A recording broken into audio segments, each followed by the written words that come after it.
Hi everyone, welcome to a brand new episode of Some Drivel. And this week we are absolutely thrilled to be joined by, I think, some of the most prolific, talented, and most capable composers in the industry right now. Joined by Matt Naylor and Sonny Rey from the Soundlings. Chaps, thank you so much for joining us today. Really, it is such a pleasure to be talking to you both and for you to give up your time. Man, thank you. Wow, what an introduction. Right?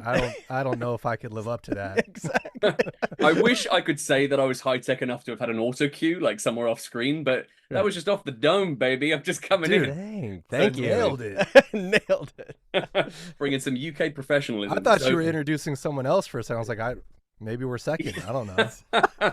Hey man, that's the jolly vibes that we're trying to create here. So all good. So There you go. I kind of wanted to dive straight in just to kind of acknowledge a little bit about just my own familiarity with your work, but also just to, I think, to give you an opportunity to speak perhaps to your process and how you've kind of shaped the arc of your careers. Because, you know, you just take one quick look at your bio and you can see the variety of work that you've created, you know, and the projects you've been involved with. And one of the things I really wanted you to, if you're okay with this, to speak to is you know, there is obviously an element of necessity.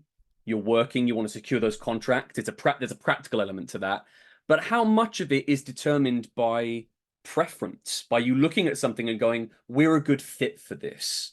Or is it more out of just, no, we want to build our profile and out of, you know, and there's the financial component to that as well. You know, how much of it is necessity and how much of it is truly leading by creativity? That's a great question, man. I don't think we've ever been asked that before. Nice. Do you want to speak to it first? Sure. I actually think that a part of that happens naturally, like when you're going out for jobs. Like, so we try out for a lot of stuff. And, you know, I think every composer can relate to this is like you try out for, you know, 100 things and you'll end up with 2 or 3 or 4 things that come out of that. And I think through that process, you know, while you're doing it, you can have a really good feeling about this. Like, ooh, I feel like we're going to get this one. That Knockout City was a great example of that one where like we really started that process and we're like, we feel right for this job. Nice. And we really like the team and stuff. But then there's just some gigs where like you try out for it and you're like, I don't know. And the necessity level was like really low too. It was like, because we really wanted to get into video games. Yeah. And it was like, we don't really care about the money on this one. Yep. We just want to get this and kill it. Yeah. You know, so Totally. Yeah. Which is, again, what a great, in terms of a creative privilege for you to be able to lead from that place, for you to look at it and go, actually, this is more about us breaking in, you know, through the door, as opposed to it being something where, you know, we're satisfying some corporate need or some financial expectation. You know, the idea is you're able to sort of lead by choice. And actually, I'm glad you mentioned Knockout City and the idea of you feeling like you're a good fit for that, because the music for me is I think it's one of the strongest video game soundtracks ever made historically. I think it's incredible work what you guys did there. Wow, the fact that it is I'm writing an article Spotify playlist that I sit with, you know, just on a loop, just playing. And that's where all those plays came from. Yeah, totally. I wish I had it was you and us. Yeah, right. No, totally. I wish I had it to hand too, because I have the soundtrack on vinyl. I have I got the full set. So That's awesome. it's, and also sorry to make this about me for a second, but it became something that I shared with my stepdaughter. She and I played the game since launch right through to when it sunsetted, and she has the making of book that I got for her birthday last year, and she has that we listened to the music together. So it's something very I just close got chills, man. That's awesome. Oh, that's lovely. Well, and again, it's not. This isn't just to you certainly don't need validation from me, but it is also important, I think, that whenever I'm having these kind of conversations, hosting a podcast or running an interview, is that for me, it should always come from a place where I have a genuine investment. It's something that I am passionate about. And it's clear to me that your passion for Knockout City can be seen throughout every single part of the output. And you put out a lot of music for that thing across all those updates. So my question, I think, is more about that process. You talked about, there's some gigs where you go for it, you hope to get it, but you don't. This was obviously a great match and a great partnership for the two of you. how much of Knockout City was something that you were able to put your own stamp on and put your own shape to it, or how much of it was like, okay, this season is pirate themed, you need to go and make something for this? Like, so what was the push and pull there for you guys? First, I just want to touch on what you said about, you know, your passion for the music and everything and sharing it with your stepdaughter. That is so cool, because I think, you know, when you're working on something like this and you're creating music, like, you hope it'll affect people in that way, but you're really just trying to put out the best work you possibly can. Sure. So it's really cool to hear that, because we don't hear that super often, right? You know, so that really surprises me. That, hey man, yeah, I mean, we're in the cave most of the day. Sure, yeah, no, I get that. Thing, you know, yeah, no, but that's great to hear, man. Seriously, I mean, it was something I shared with my stepson too. So nice. You know, it was a game that we played together a lot. So yeah, that's cool. Oh, that's lovely. And again, well, that just shows you the power of art, right? That, you know, in this era of, you know, with things being AI generated and also even less than that, or I think even worse than that, games and art and music and scripts being done by committee, you know, when there's like sort of so many cooks in the kitchen, as opposed to going, here's a creative direction, here is someone with a clear vision, which I think is what you guys had for that, despite the fact that it was obviously so, you know, each season had its own flavor, right? Totally. There was clear direction from you guys there. We did have an awesome working relationship with Valen. And they did always want our input. It was actually to the point where, even with like the original soundtrack, how there's 5 different bands on there, where when we set off to do some tracks, we would kind of write out, here's what this band is. We would write a band bio, basically. Nice. And we would say, you know, there's 2 keyboard players, there's a robot drummer, there's a guitar player, and we would do the music and we'd send it to them and be like, here's the band, you know? And some stuff, we made a whole lore around the band. a whole lore. Some stuff that's they would so keep, cool, and some stuff they would throw out. And the stuff that we got in there, we're like, yes, you know? But what a great problem to have, that you've created so much content and so much backstory that it's actually more about trimming it back than them having to desperately find some context for this band or this music that you've created. Totally. Yeah. And the guy, Eric, that did all the, I mean, that dude is just like great writer. Yeah. Super fun to work with. You know, we got to bounce all these ideas. We're like, what if the alien was actually the bass, you know, like if he was like this kind of like worm guy, but he was the bass, you know, and they actually ended up making that a character. Fantastic. And the fact that that's even also a conversation you can have with them too, it just shows that it is what I hoped it would be, which is that it was a true collaboration. Yes, it totally was. Yep. Like they would give us like really, really solid seeds of ideas, and we would kind of run with it and go, okay, what if, you know, like for the listeners, it was like we knew that season was going to be alien themed. Right. That was season 4. It was going to be alien themed, and it was like, okay, what if the music was based off of these aliens getting radio transmissions from Earth, or from wherever Knockout City was made. So they were receiving radio transmissions, and these aliens were learning how to play music from these radio transmissions.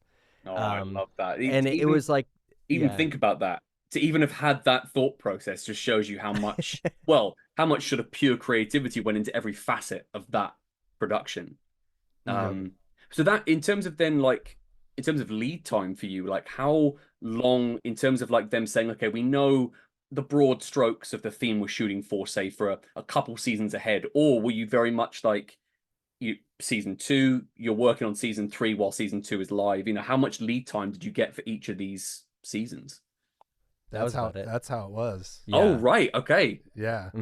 So season 2 will be live. We're playing it. Obviously, you've already made the content for it. You're actively then working on the next season's content. Yeah. Exactly. But that with that little notice, almost like that's the turnaround. Yeah. Wow. We would have like maybe 2 to 3 weeks to do rough demos. Yeah. And they would say like, they would always say like, hey guys, like start thinking about like mutants, you know, like Mutants are going to be a thing a couple seasons down the line. So like, just start wrapping your head around. And they may be teenage mutants. Yeah. Yeah. We haven't got the license yet, though. Yeah, exactly. Right. We're hoping they'll be teenage mutants. Yes. Yeah. Or they might just be something went wrong. Yeah. Yeah. That's interesting, because is that sort of standard practice then with a seasonally updated game, that you don't actually have it mapped out particularly like in advance, that it is quite sort of contemporary, or is that just their process? I think having like a couple seasons in the bag is kind of the way to go. Sure. You know, but then after that, I think a lot of times games just don't know how long they're going to be running. Mm-hmm. You know, so Right. you're just kind of doing it as it goes. Yep. No, I get that. And actually, you've touched on something that is potentially quite bittersweet in a sense, because obviously, earlier this year, last year, beg your pardon, it was Knockout City sunsetted. I also think, by the way, that just speaking to that process, I think the way they handled that was the best possible way that it could be handled. In the private server's still up.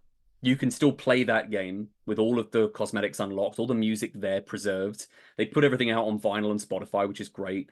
But they gave us 6 months. They gave us a season and a half for us to kind of wrap up our time with that. And I know that, so at the time, my stepdaughter had broken her arm in an accident at school.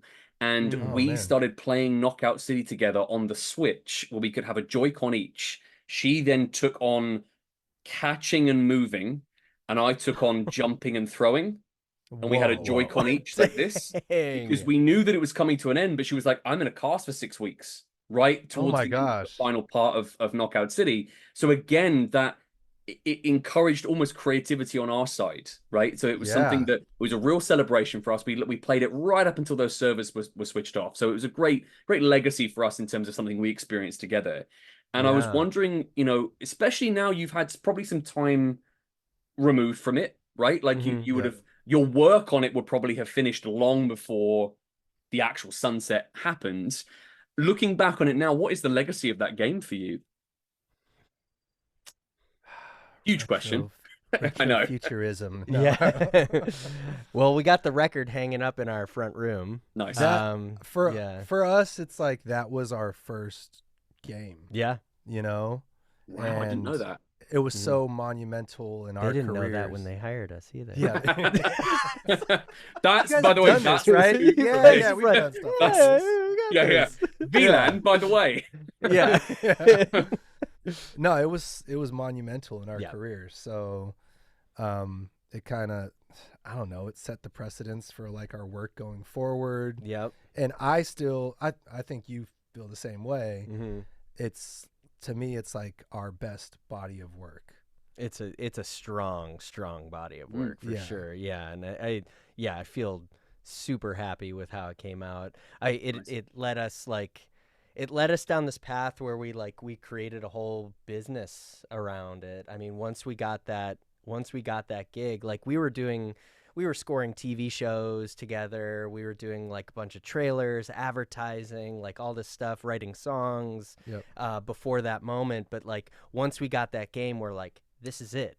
We're gonna make a company together and really like actually go off and do this on our own. Yep. And it was able to like get us a cool studio, and now we're like working on some other projects that we can't really talk about right now, but with some other like bigger big gaming companies and stuff like that. What a fortunate position to now be in, that the leap of faith you took to build on the legacy of something you'd already created, almost like ad hoc creating trailers and adverts and other content for film and TV, that this of all things, this project was the thing that kicked that door down for you guys.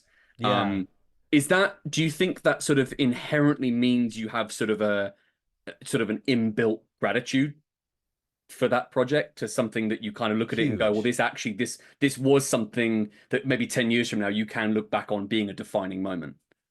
Totally. Huge. The project, the people involved. Yeah. The people, Valen is just such a cool studio. I mean, talk about great people to work with, and just like the creative collaboration, all of their notes coming back. It's just like, those guys are A+++.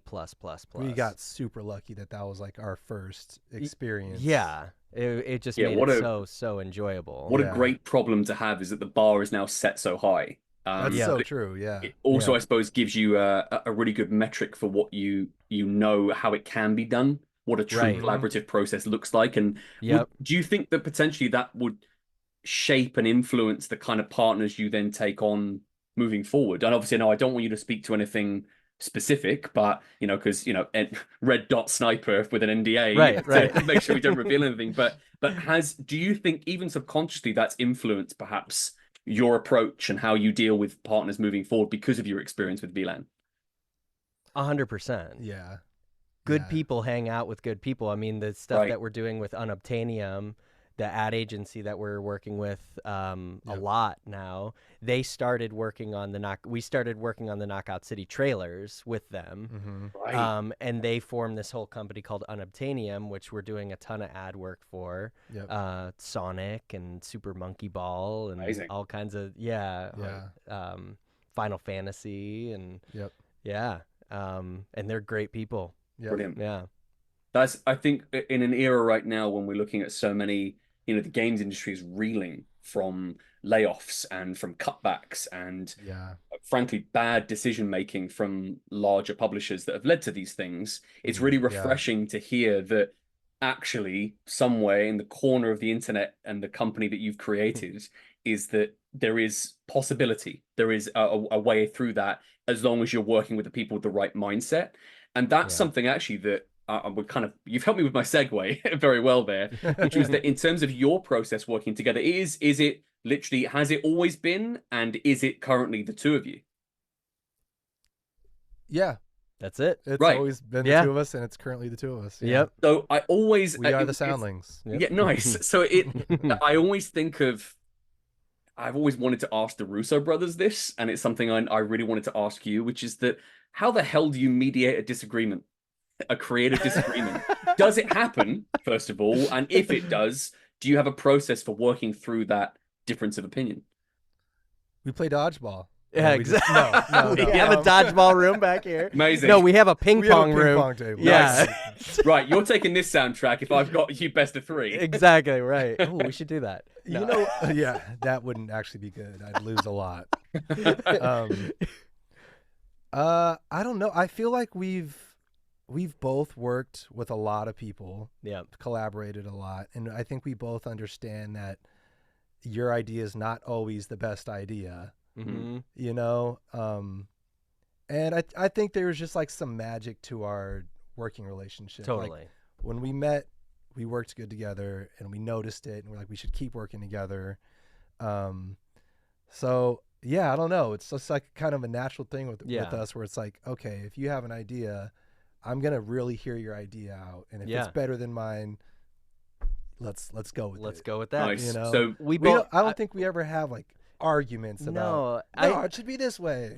I think that, like, dude, like, I have such a respect for, like, this guy is like the best freaking keyboard player I've ever seen. So like the respect, I think, goes both ways, where we're just like, I'll watch him play something and be like, well, yeah, that's obviously what we have to do. It's like, nice. So it's about what's best idea wins, right? Yeah, totally. The music is the thing. What's coming out of the speakers dictates the flow of where it should go, and our opinion is just based on what needs to come out of the speakers. Mm-hmm. And nice. I think that, like, we have an unspoken language at this point. We've been working together for over 10 years. Yep. Like, we have this unspoken language where it's like, we'll listen to something. Neither one of us has to say anything. We just make noises over here. We're just like, and then it happens. That actually happens so much. Where I'm like, oh, right there, you should. And he's like, and he's like already doing it. And I'm like, yep. Yeah, that was it. Which I suppose to anyone else that had like some kind of like third person perspective on that interaction, that would look like nonsense, right? But it does, yeah. You're so comfortable in your process and working together that must have taken a minute. Or did it not? Was it pretty solidified from the beginning? I think it took a minute to get to that level. Yeah, for sure. Yeah. But it was a great starting place for sure. Yep. Yeah.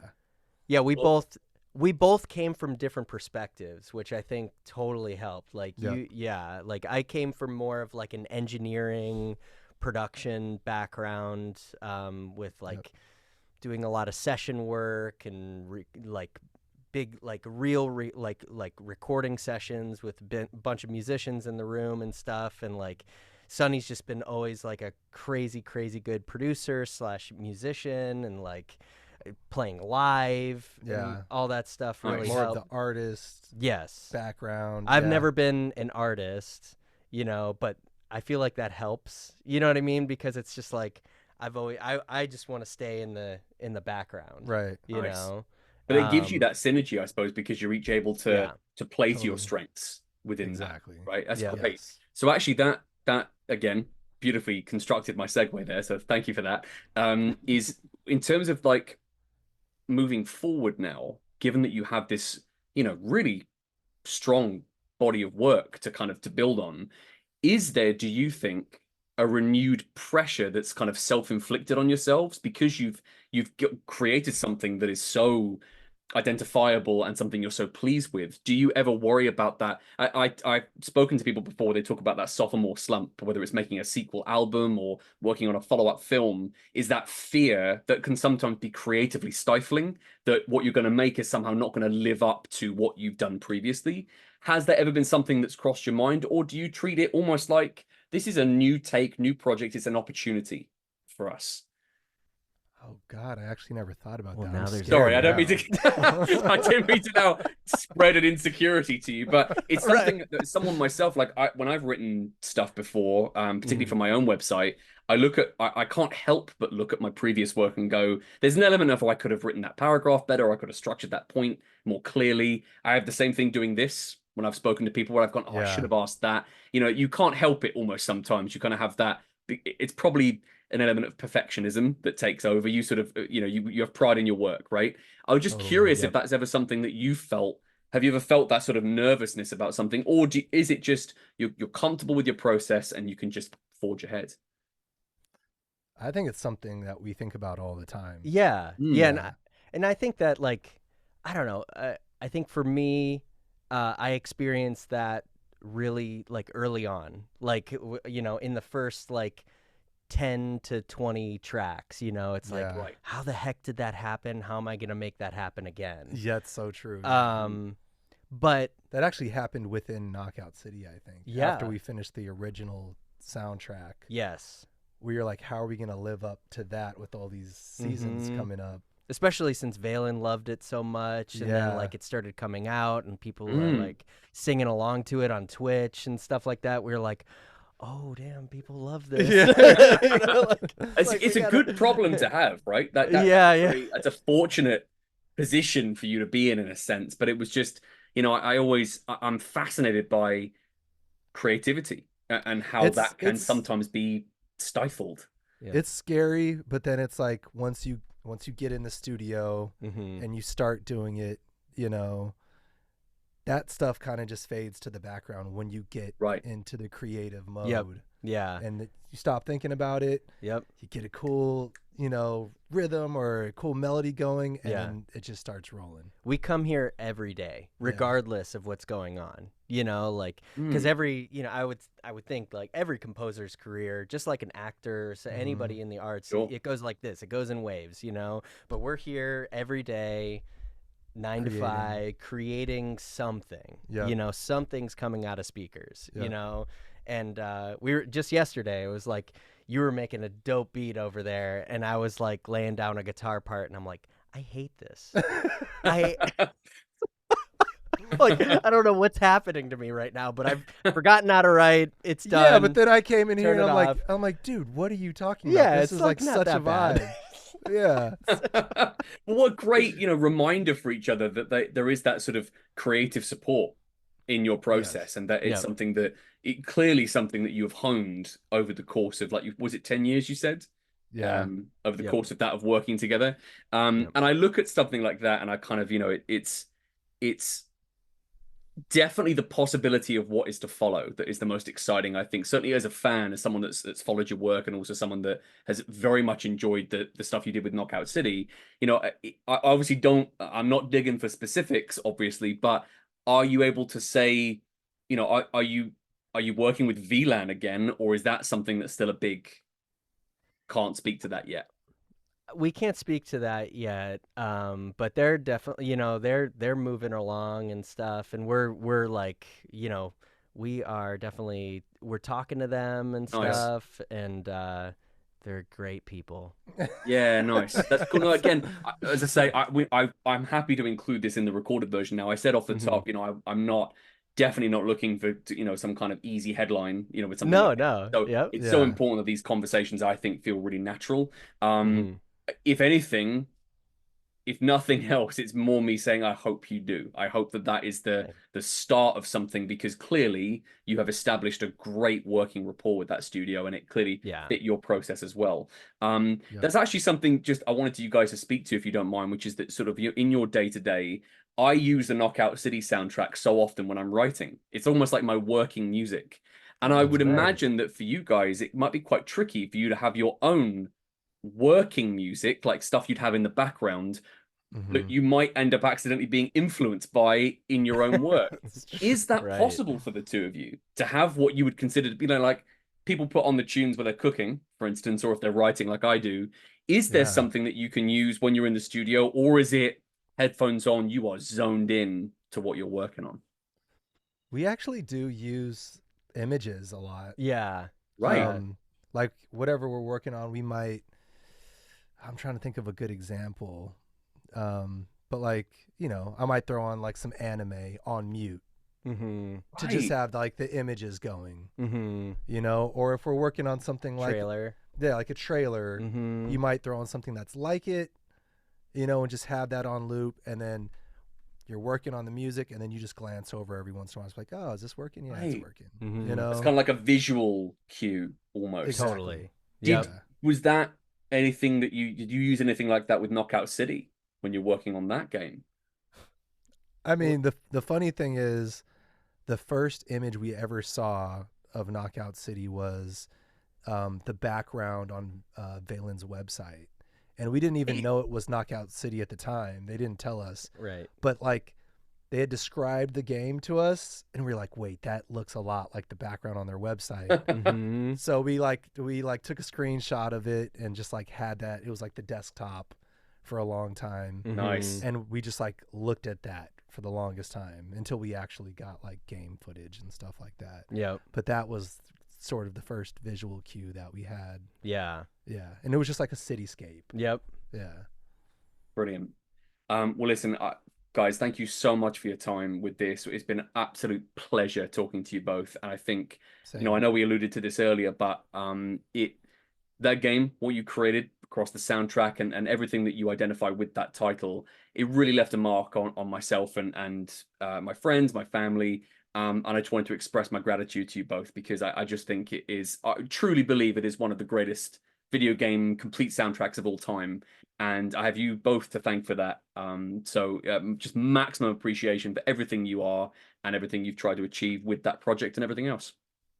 Man, thank you. Yeah, thanks. Seriously, we appreciate it. Yeah. Jolly vibes to wrap up. So ladies and Jolly gents, vibes. thank you so much for tuning in to another episode of Some Drivel. You can follow us on Twitter, on Instagram, you know, the usual stuff. Thank you both again for giving up your time, and we will see you in the next episode.